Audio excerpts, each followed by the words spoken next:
Hello and welcome back. In this video, we're going to cover some of the bigger changes that are actually going to be coming to the ACT this year in 2025. The test normally changes a little bit in what they're testing every year, potentially, but not normally big ones like we're going to see this year. So I wanted to put this out here so people can prepare and not get caught off guard. As always, if you find it helpful, leave a like, subscribe, comment with any questions you have, and let's get right to it. Now, quick little intro before we get started. Very important note, so no one panics, the content of what's being tested is not changing. What will change would be the presentation and the timing or pacing. So any preparation you've already done as far as learning what is on the test is still going to be valid. You also have some time. I'm trying to put this out well in advance so that way you aren't caught off guard, you can prepare and know what's coming. Now, for this video, I'm going to start with the general and most important changes for the test as a whole, or some of the specifics that are really key. But after that, I'm going to go into the more nitty-gritty specifics for each section and the slides following. I'll also then go throughout the year and add or update any of my content or strategy videos for each section and concept video as necessary for anything that will need to change. And I'll try and have both versions so that way you can still use earlier practice material and know what's going on, or for those that are kind of in the in-between of whether or not they're going to be tested with these changes or without, which I'll get into the timing next. Also keep in mind that you can go to the ACT's website. They've got an ACT test enhancement page. You can just Google that for the most up-to-date information directly from the source. I highly recommend it. They keep updating this as they hit more and more details out. I've waited until this point where I have enough information that I'm comfortable putting the info out here, or I feel like you have enough to know what's coming. But they might add more details that I don't have in here yet. I might miss something. I'll also try and put a link in the comments to this page. I'm also going to put a link to the current ACT page, which will have some sample tests or one practice test, so you can see how these changes are going to look with that new format. As with anything with a link, you might just Google it if you need to, because those links or actual URLs might change. So, when are we going to see these changes? As I said, it's just this year, but it's going to be rolled out in different parts. So to begin, we're going to look at the computer-based testing. Now, according to the website, they say the national computer-based testing, but I believe or would assume that that also would apply to international for anything computer-based. But if you are international, you might want to do a little bit more research to confirm that so you know what you're getting into. But the national computer-based testing is going to roll out these new changes in April. So that's the earliest one. If you are doing computer-based, you're going to be the one seeing these changes first. For everyone else that registers to take a test that's paper-based on a Saturday, these changes are going to take effect in September. Now, for those that are taking the test that their high school, normally these are public schools, will automatically give out, typically in February. That's going to be rolled out next year in spring, because none of these changes are going to be out by February, which is when this happens this year.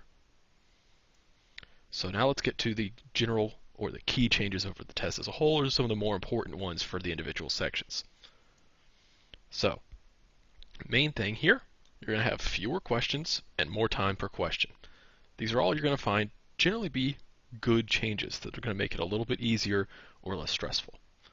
And that's one of the hardest things with the ACT is the timing. So this is going to be very nice. Now, the amount of time per section has been provided on the ACT website, so I'm going to give you that. But they haven't officially said how many questions there's going to be in each section or how many passages. Instead, I'm going to give you the numbers that were on that one practice test with these changes that they do provide.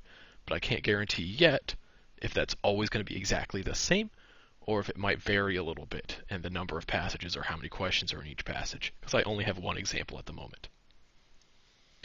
Another big change, huge one, the science section is going to become optional. The composite score, which is where they average what used to be English, math, reading, and science to give you your composite, is only going to be calculated with English, math, and reading. Science is going to have its own separate score, kind of like writing does at the moment. Super scoring will work the same way, where it's just going to take the highest English, math, and reading comprehension and average those from all of your tests to get your super score. And then you can just report whatever your highest science was and highest writing if you want to. Another big change is that for the math section only, those questions are now going to have 4 answer choices instead of 5, which is helpful. There's one less trick answer potentially in there. If you do have to guess, there's one less wrong answer. Or if you can narrow it down, your odds of getting a good guess in there go up. So that's really handy. Another one, this is the last of the key ones, is that all of the English questions are going to be worded differently now. They're going to be in this which of the following something or which choice something format. And that's going to give you a better idea of what actually are they testing. So if you go and have watched my English Concepts 1 video, I'm going to talk about an objective question, which in the current format, you're looking for this, which of the following something, and all you care about is that objective, no other rules. Now you're going to kind of treat everything that way, where you have to first figure out what is that objective that they want that question to answer, and that is your main priority. Now, in this case, what's different is that typically at the moment is just something kind of random, like which one's going to give you the best idea of its format, or the best idea of the pattern. It's not really testing a rule at all. Whereas now, it might just guide you to what some of those other topics were. So it might ask which of the following gives the most concise answer. So that now would fall under what currently I would call a conciseness question. But now they're just going to outright tell you this is a conciseness question. So it's very nice. Now, if you're asking, well, what about the generic, which one has the right punctuation mark or the right grammar rule? You're going to have a question along the lines of which choice makes the sentence most grammatically acceptable. That's just going to be the placeholder, use your grammar and punctuation rules question. So now let's go into each of the individual sections with English. So now we're going to have, after these changes, 35 minutes to answer 50 questions. Whereas before we had 45 minutes to do 75 questions. So you can see we're going to have 10 less minutes, so it is a shorter test overall. But at the cost of 10 minutes, we have 25 less questions. So it's a lot more time per question, which is nice. They haven't told us the exact number of passages to be provided, but the practice test that they gave us has 6 much shorter passages. 4 of those passages had 10 questions, 2 of the passages had 5 questions. That's different, whereas right now it's typically very consistent. These are clearly very different, so I don't know if it's always going to be like this, or if maybe some tests will have 5 passages with 10 questions each. Time will tell. Pacing-wise, technically this is going to come out now to 0.7 minutes per question. You're not going to use decimals in figuring out timing. So to stay safe, aim for 30 seconds per question, or just divide the number of questions in each passage by 2, and aim for that many minutes per passage. If you can do that, you're going to have a little time left over, and you'll be good to go. And as I said on the previous one, I just wanted to put it here, in case you fast forwarded to each section. All questions are now going to have the format which of the following something or which choice something, kind of like the objective-based questions in the current format. So you're going to want to follow whatever it is they're asking. It's just going to tell you what they're testing that might lead you to what the other topic that's being tested. Very helpful. And again, the generic question for just what's grammatically correct, what's the right punctuation mark, is going to be along the lines of which choice makes the sentence most grammatically acceptable. For all the others, just treat them as you would the objective question type covered in my ACT English Concepts 1 video. Prioritize the exact objective in the question. So whatever follows this, which of the following, does something, figure out what that something is, go with the answer that does that. It might just tell you, is the right verb tense. Well, that tells you it's a verb tense problem. You treat it like you would any current verb tense. They just told you that's what they're testing. So now, let's go to math. For the math, we're going to have 50 minutes to answer 45 questions instead of the current 60 minutes for 60 questions. So now we have a little bit more time. So now we're going to have a little over a minute per question instead of 1 minute per question. So a rough guideline for your pacing, aim for the first 30 questions in about 25 minutes. That's going to leave the remaining 25 minutes for the last 20 questions. So you'll have a little bit more than a minute per question for those harder questions. Now again, that's rough. Everyone's going to be a little bit different for what works for them. The other nice change is that those questions are only going to have 4 answer choices instead of 5. So that way, one less wrong answer in there, you have a better chance of guessing, one less thing you have to eliminate if you're trying to use elimination. Going now to reading comprehension. Not as many changes here, but we're going to now have 40 minutes to answer 36 questions instead of 35 minutes for 40 questions. So again, a good bit more time.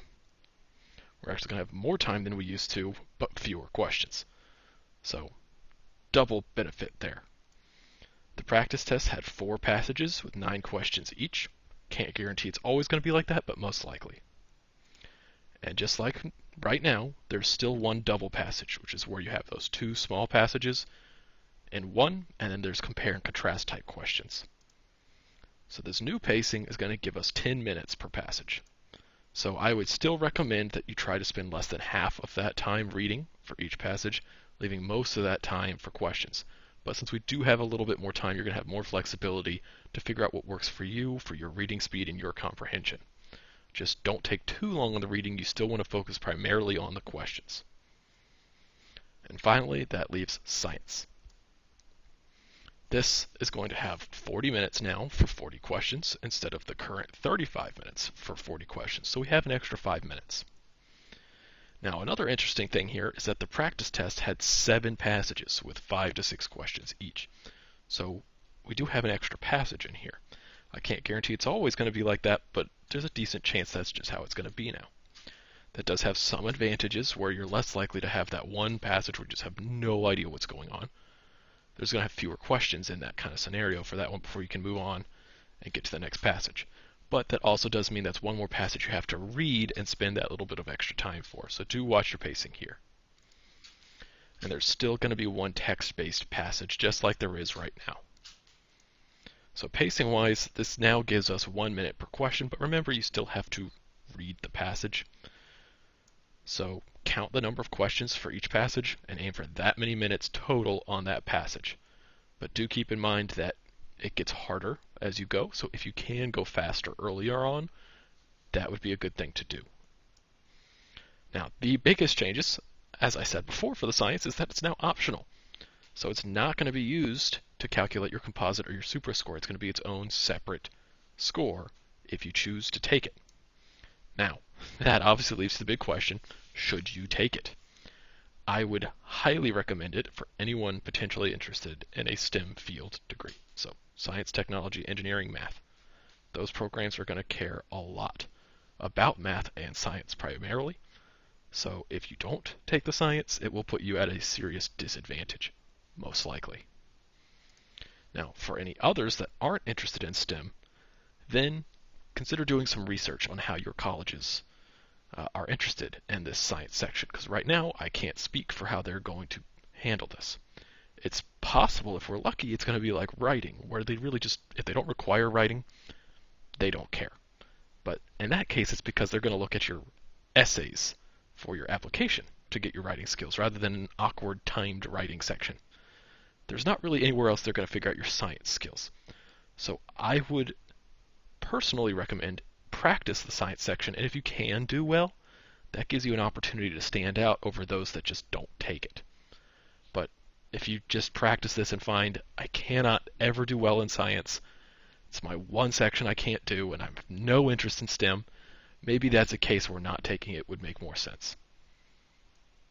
Now, also keep in mind that there is that test, so beginning spring of next year, 2026, where if your high school is providing it, that school might require you to take it. They might not give you the option to choose whether or not, because they might just want to cater to all students regardless of whatever their degree choice is.